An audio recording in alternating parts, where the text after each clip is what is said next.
Welcome back to another technical deep dive here in the debug zone. Today we're tackling a big question and breaking it down with insights from other users. Hopefully this clears up some misconceptions and helps you get the answer you need. So buckle up, stay a little curious, and let's jump right in.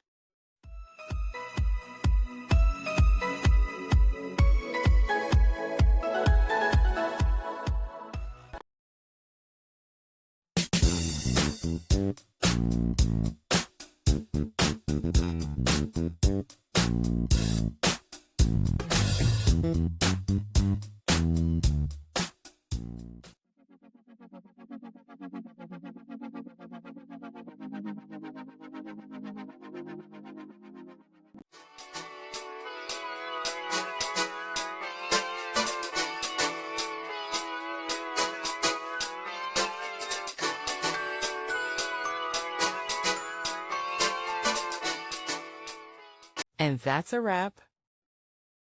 I hope you found the answer you were looking for. If you did, take a second to hit that subscribe button. It really helps out.